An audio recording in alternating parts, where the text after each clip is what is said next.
Assalamualaikum warahmatullahi wabarakatuh.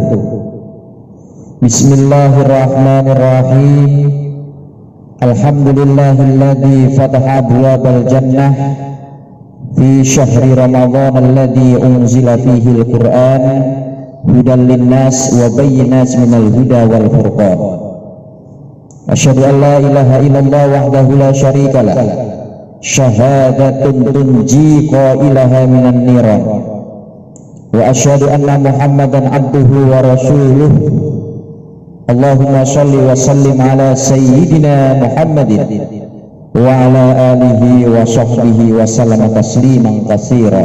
Amma ba'd. Subhanaka la ilma lana illa ma 'allamtana innaka antal alimul hakim.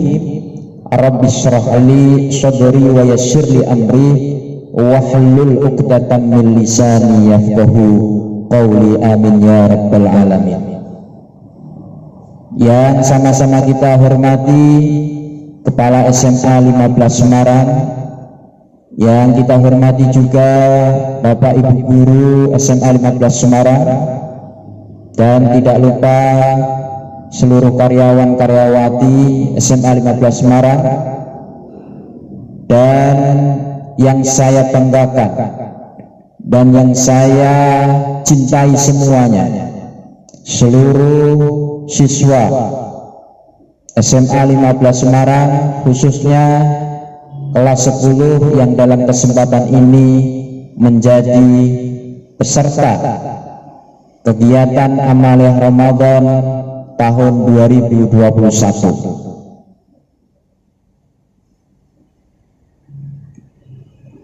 Marilah kita semuanya bersyukur kepada Allah Subhanahu wa Ta'ala atas segala nikmat dan rahmat yang senantiasa dilimpahkan kepada kita. Kiranya dengan bersyukur itu dapat menambah kepatuhan dan ketakwaan kita kepada Allah Subhanahu wa Ta'ala, yakni menggunakan nikmat itu untuk melaksanakan semua perintahnya dan untuk menjauhi segala larangannya. Shaimin syaimat, hamba Allah, umat Rasulullah yang berbahagia, para peserta kegiatan Amaliyah Ramadan secara daring dimanapun kalian berada.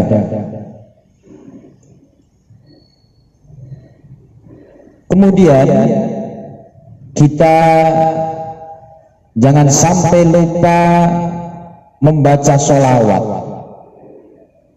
Biqaulina Allahumma sholli ala sayyidina Muhammad, semoga menjadi sebuah perantara kita kepada Nabi Agung Muhammad Sallallahu Alaihi Wasallam, yang kelak di kemudian hari kita termasuk umat beliau yang mendapatkan syafaatul uzma.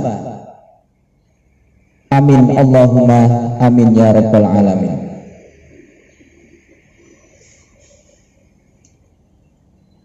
Syaimin syaimat, hamba Allah yang dimuliakan oleh Allah Subhanahu wa Ta'ala.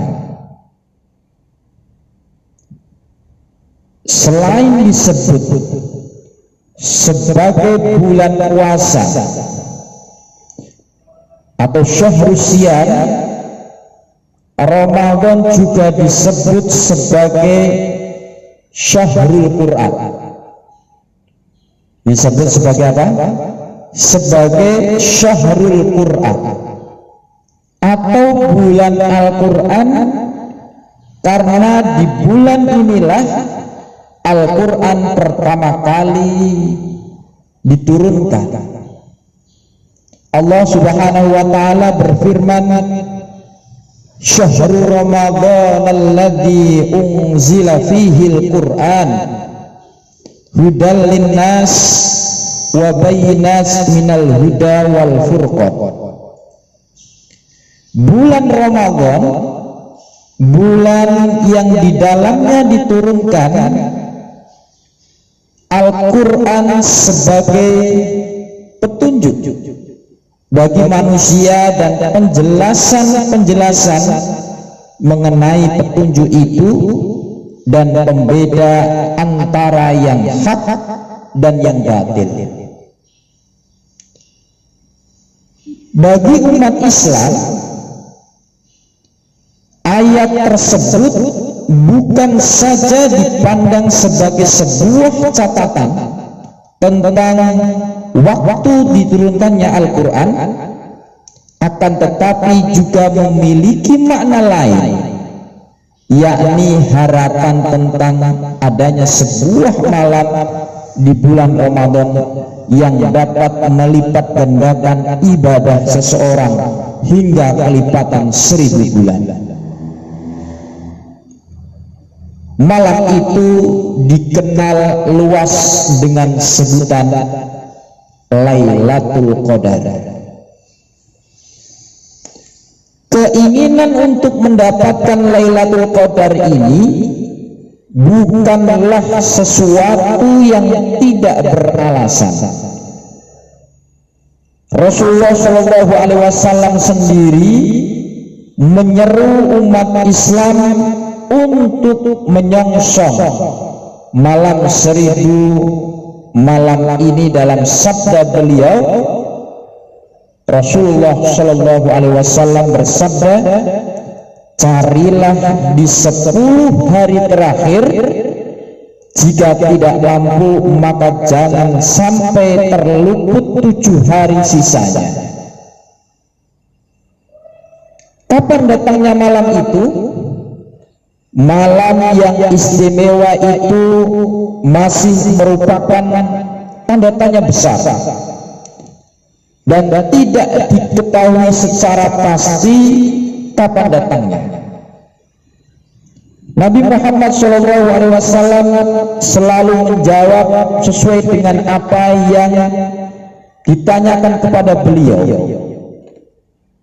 Ketika ditanyakan kepada beliau, apakah kami mencarinya di malam ini ya Rasulullah?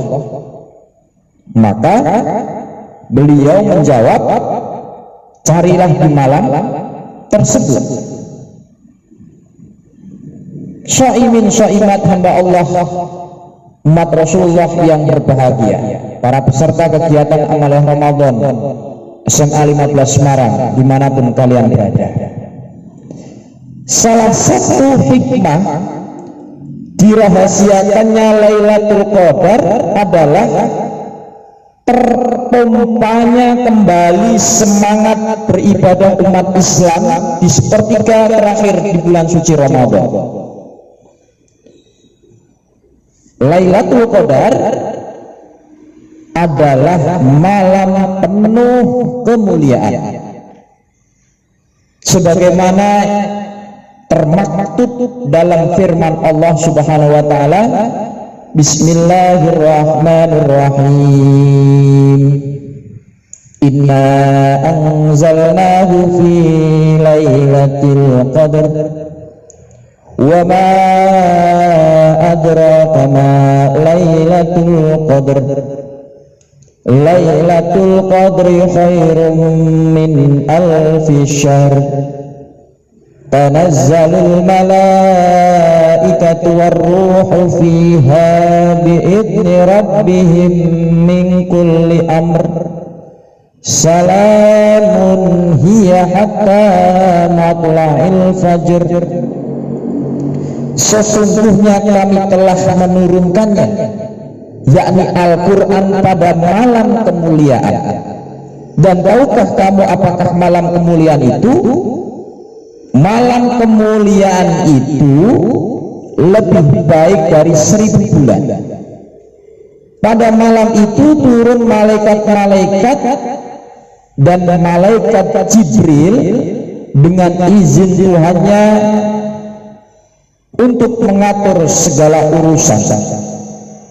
Malam itu penuh kesejahteraan sampai terbit fajar.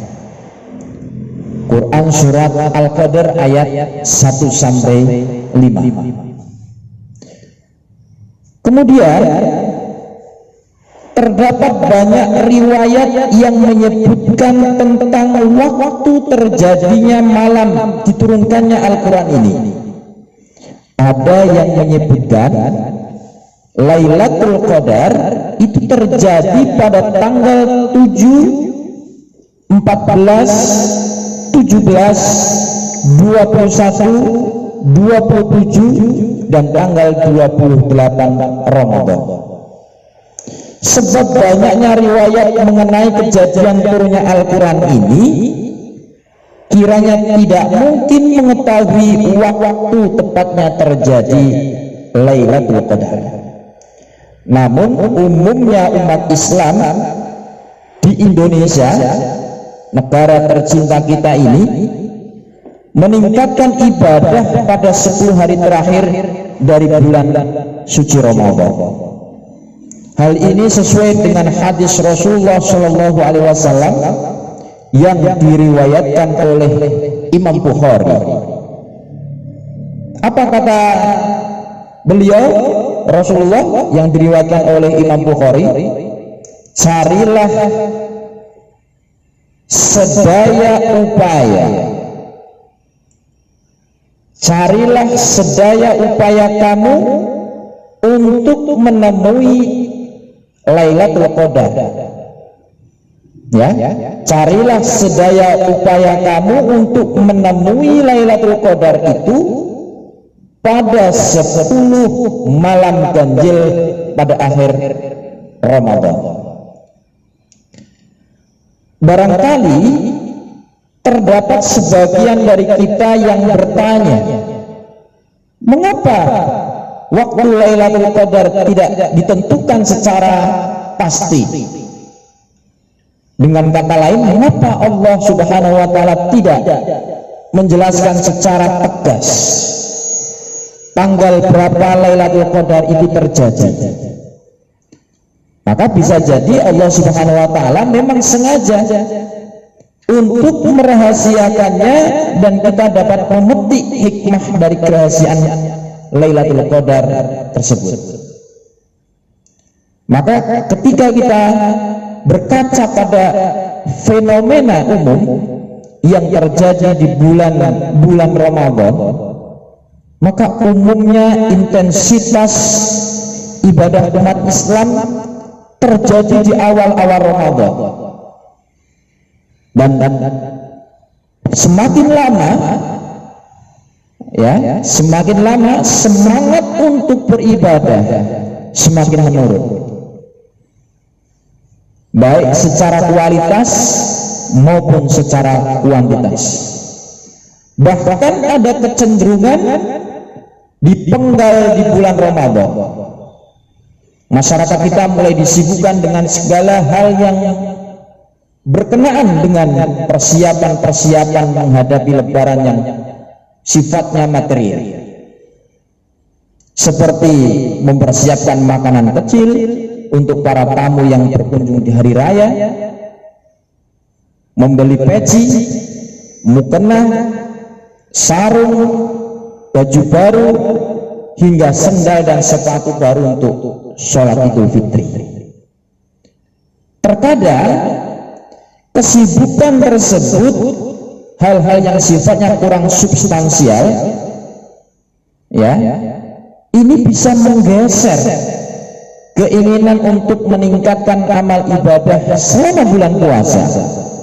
Padahal jika kita tinjau lebih dalam, kegiatan-kegiatan tersebut hanya bersifat melengkapi kebahagiaan puasa dan hari raya. Tapi yang jelas fenomena ini sudah menjadi tradisi tahunan di penggal terakhir bulan puasa. Di saat-saat kritis ini, ketika konsentrasi umat Islam mulai terpecah kepada hal-hal yang bersifat material, Allah memberikan bingkisan surprise yang bernama Lailatul Qadar, di mana segala amal kebajikan yang dilakukan di satu malam ini maka akan dapat mengalahkan intensitas ibadah yang dilakukan selama lebih dari 1000 bulan. Sementara jika kita kiaskan, kita samakan, waktu 1000 bulan setara dengan 83 tahun 3 bulan. Sebuah bonus yang cukup menggiurkan bagi kita semuanya.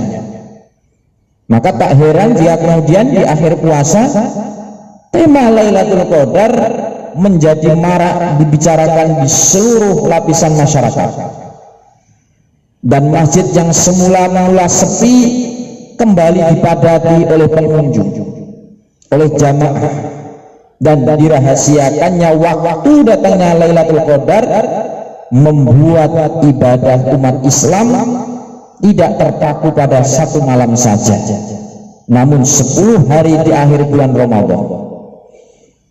Syaimin syaimat hamba Allah yang dimuliakan oleh Allah Subhanahu wa Ta'ala, para peserta kegiatan Amaliyah Ramadan SMA 15 Semarang dimanapun kalian berada, berdasarkan ayat 1-5 surat Al-Qadar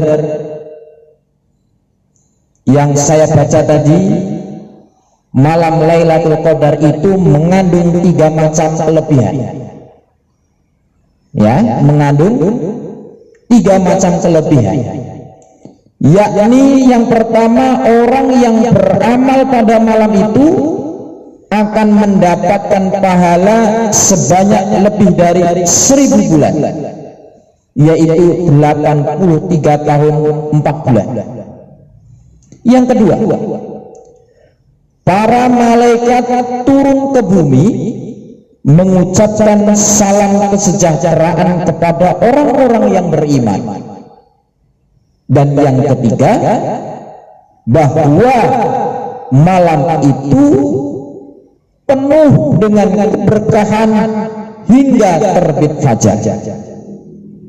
Menurut hadis yang diriwayatkan Abu Dawud menyebutkan bahwa Nabi Muhammad SAW pernah ditanya tentang Lailatul Qadar, lalu beliau menjawab, Lailatul Qadar ada pada setiap bulan Ramadan.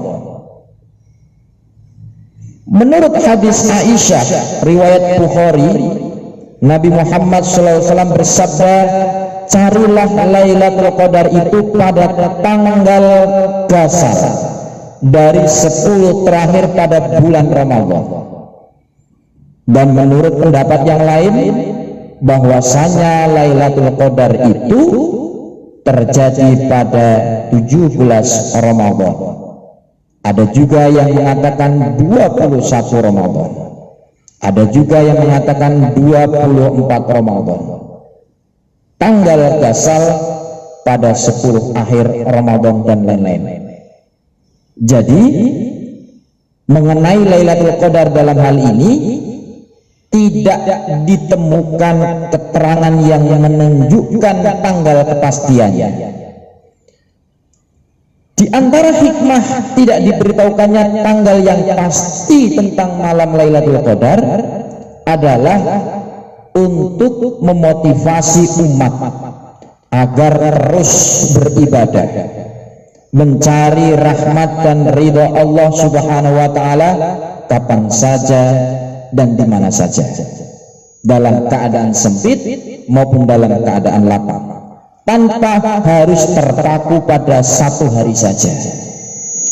Jika malam Lailatul Qadar ini diberitahukan tanggal kepastiannya, maka sudah pasti orang akan beribadah sebanyak-banyaknya hanya pada tanggal tersebut, dan tidak giat lagi beribadah ketika tanggal tersebut sudah lewat. Namun ada banyak penjelasan mengenai tanda-tanda datangnya Lailatul Qadar itu.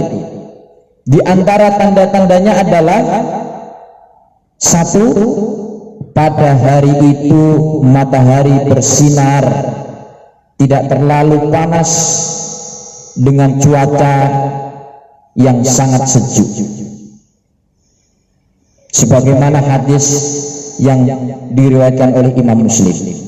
Yang kedua, pada malam harinya langit nampak bersih, tidak nampak awan sedikit pun, dan suasananya tenang dan sunyi, tidak dingin dan tidak panas.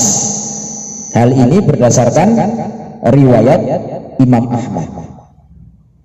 Di dalam kitab Mu'jam At-Tabari Al-Kabir disebutkan bahwa Rasulullah SAW bersabda, malam Lailatul Qadar itu langit bersih, udara tidak dingin atau panas, langit tidak berawan, tidak ada hujan, bintang tidak nampak, dan pada siang harinya matahari bersinar, tidak begitu panas. Nah, agar mendapatkan keutamaan Lailatul Qadar, maka hendaknya kita memperbanyak ibadah selama bulan Ramadan. Di antaranya senantiasa mengerjakan sholat fardu 5 waktu berjamaah. Ingat ya, senantiasa mengerjakan sholat fardu 5 waktu berjamaah. Tidak hanya diingat, dilaksanakan. Mendirikan qiyamul lail. Kita diajarkan di bulan suci Ramadan ini ada sholat taraweh dan lain sebagainya. Maka kita harus mendirikan qiyamul lail, sholat taraweh, sholat tahajud, dan lain-lain. Membaca Al-Quran bersama dengan orang tua, bersama dengan keluarga, bersama dengan guru dan karyawan, bersama dengan teman-teman yang lain, sebanyak-banyaknya dengan tartil, pelan-pelan, dan membenarkan bacaan tajwidnya. Lalu memperbanyak zikir, mengingat Allah, istighfar, dan berdoa. Syaimin syaimat, hamba Allah umat Rasulullah SAW yang berbahagia, para peserta kegiatan amalia Ramadan dimanapun kalian berada. Dalam surat Al-Qadar ayat 3-5 disebutkan bahwa malam kemuliaan itu, yakni Lailatul Qadar, lebih baik dari 1000 bulan. Pada malam itu turun malaikat-malaikat dan malaikat Jibril dengan izin Tuhannya untuk mengatur segala urusan. Malam itu penuh kesejahteraan sampai terbit fajar. Jika dihitung-hitung secara matematis, 1000 bulan sama dengan 80 tahun 3 bulan.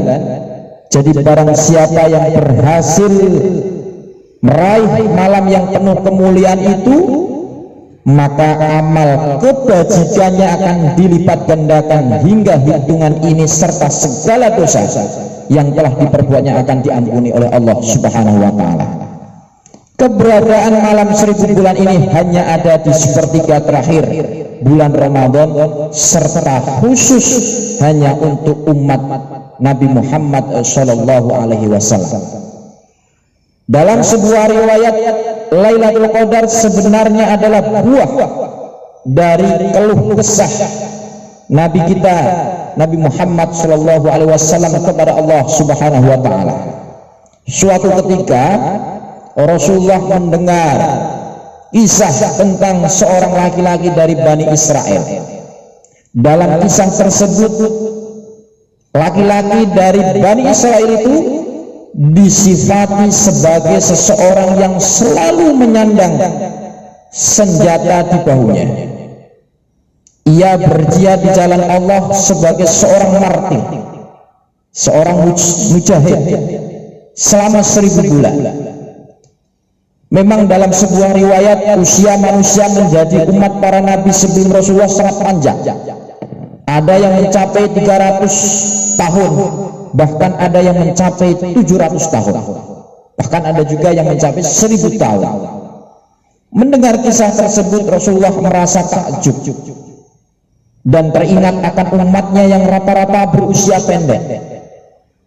Oleh sebab itu, Rasulullah pun kemudian berandai-andai, seumpama saja umatnya dikaruniai panjang umur seperti umat Nabi sebelumnya, pasti mereka juga akan dapat lebih banyak beribadah kepada Allah. Kemudian Rasulullah pun berkeluh kesah. Apa keluh kesah Rasulullah?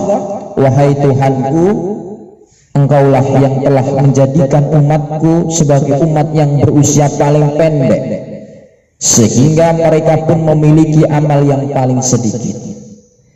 Sebagai balasan dari keluh kesah Rasulullah ini, Allah pun kemudian memberikan Lailatul Qadar. Sebagai apa? Sebagai karunia yang diberikan khusus untuk umat Rasulullah Shallallahu Alaihi Wasallam. Dengan keberadaan malam yang lebih baik dari 1000 bulan ini, maka umat Islam pun tidak perlu berkecil hati karena memiliki usia yang jauh pendek dari umat Nabi sebelumnya. Syaimin syaimat hamba Allah umat Rasulullah yang berbahagia, para peserta kegiatan amal Ramadan SMA 15 Semarang yang dirahmati oleh Allah Subhanahu wa taala. Hal yang paling penting untuk kita ingat bersama-sama di dalam peristiwa Lailatul Qadar ini adalah diturunkannya mukjizat Nabi Muhammad sallallahu alaihi wasallam yang abadi, yang kekal hingga akhir zaman, yakni kitab suci Al-Qur'an, dan dalam terminologi bahasa Arab yakni mukjizat sebenarnya berarti sesuatu yang memiliki potensi melembabkan. Misalnya Nabi Musa alaihissalam yang diutus kepada kaum Fir'aun yang terkenal dengan keahliannya di bidang ilmu sihir. Kemudian Nabi Musa diberikan tongkat yang mampu mengalahkan sihir para tukang sihir, ya, tukang sihirnya Fir'aun, hingga akhirnya mereka pun mengakui kelemahan sihir mereka dan mengakui bahwa tongkat Musa bukanlah sihir, tapi berasal dari apa? Dari kekuasaan Allah, dari izin Allah Subhanahu wa taala. Sedangkan Nabi Isa alaihissalam bangkit di masa berkembangnya ilmu kedokteran. Nabi Isa menghadapi kaum yang tunduk kepada hukum-hukum kebendaan dan tidak mengakui apa yang ada di luar alam kebendaan. Kemudian Nabi Isa dikaruniai mukjizat yang membuktikan adanya kekuasaan di luar hukum-hukum materi dengan kemampuannya menyembuhkan segala macam penyakit, bahkan juga kesanggupannya menghidupkan orang yang sudah mati dengan izin Allah Subhanahu wa taala.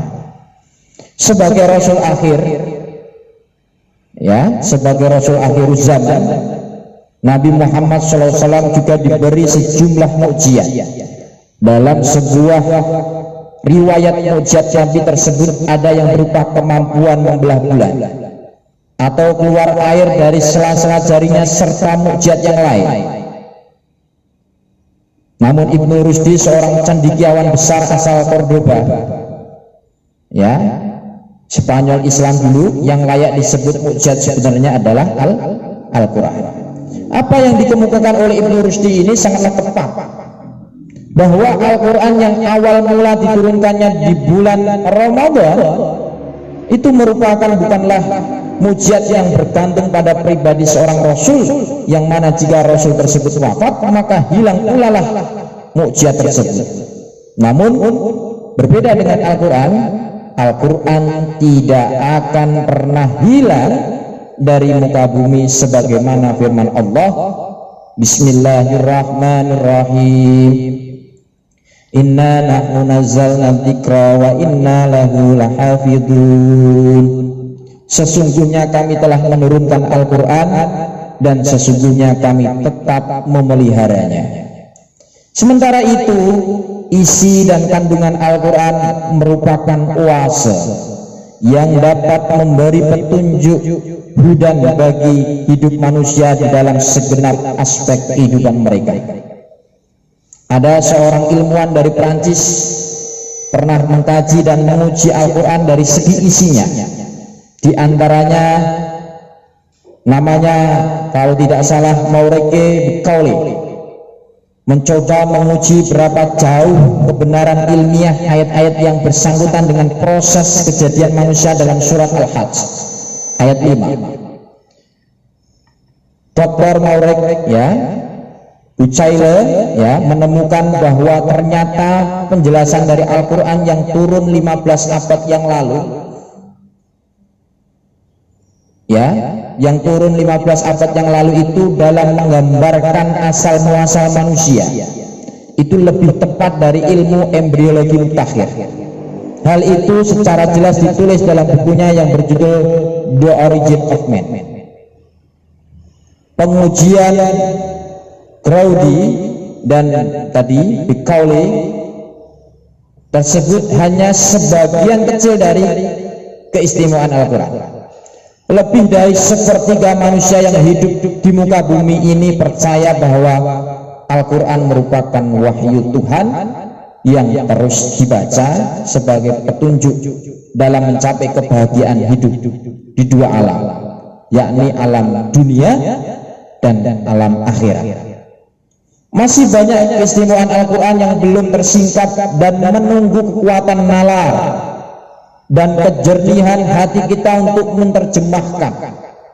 Oleh sebab itu dalam momentum Ramadan ini sudah selayaknya kita membaca Al-Quran bukan sekedar untuk mendapatkan pahala semata, namun sekaligus memahami isi kandungan Al-Quran agar nilai-nilai yang terkandung di dalamnya dapat membantu kita dalam mewujudkan kehidupan yang lebih layak bagi seluruh kalangan dan tentunya diridhoi oleh Allah Subhanahu wa Ta'ala.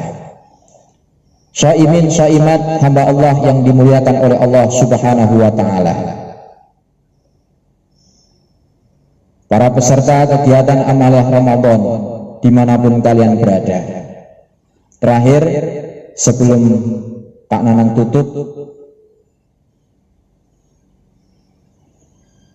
tausiah ini Pak Nanang akan membacakan doa khatmul Quran yang kita semuanya berharap agar hati kita semuanya disinari oleh cahaya Al-Quran. Kita dekat dengan Al-Quran, kita selalu membaca Al-Quran, kita selalu memahami Al-Quran dengan sanad keilmuan dari guru-guru kita sampai kepada Rasulullah SAW. Jangan sampai kita belajar Al-Quran otodidak tanpa berguru, tetapi kita harus berguru ketika kita belajar Al-Quran. Doa khatmul Quran. Bismillahirrahmanirrahim. Allahumma arhamna bil Quran waj'alhu lana imaman wa nuran wa hudan wa rahmah. Allahumma dzakkirna minhu ma nasina wa 'allimna minhu ma jahilna warzuqna tilawatahu ana al-laili wa atraf an-nahar waj'alhu lana hujjatan li ya rabbal alamin. Silakan diikuti oleh kalian yang berada di rumah kalian masing-masing. Allahumma arhamna bil Quran waj'alhu lana imaman wa nuran wa hudan wa rahmah.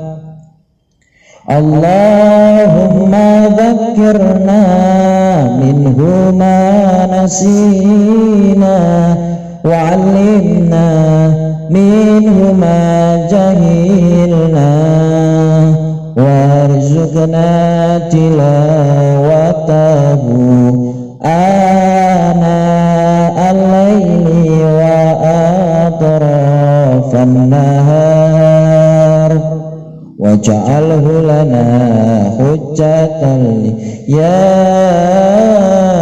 rabbal alamin.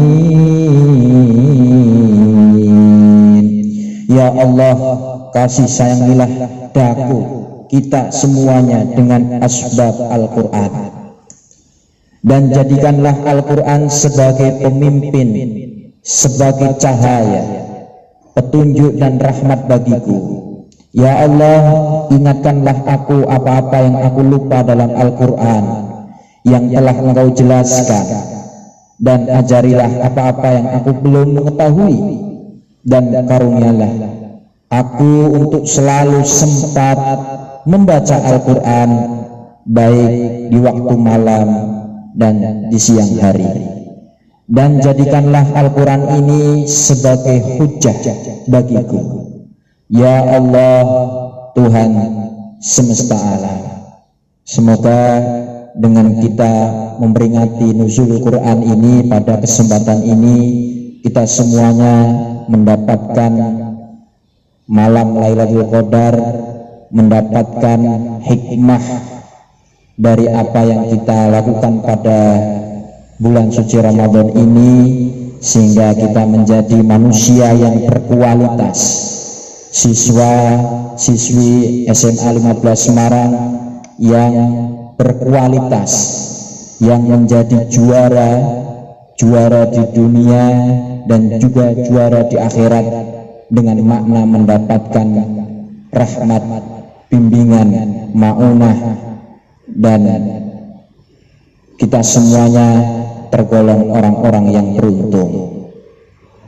Dan sebelum Pak Nanang tutup, marilah kita bersama-sama selalu ingat bahwa kita memiliki petunjuk hidup, yakni Al-Quran. Jangan sampai kita mengabaikan Al-Quran, tetapi kita harus mengambil Al-Quran dan membacanya. Bagi yang belum bisa membaca, wajib untuk belajar membaca Al-Quran. Minta tolong kepada guru-guru, harus bersanad ya. Belajar Al-Quran itu tidak boleh otodidak, karena kalau kita belajar agama, belajar Al-Quran tanpa guru, maka gurunya adalah syaitan.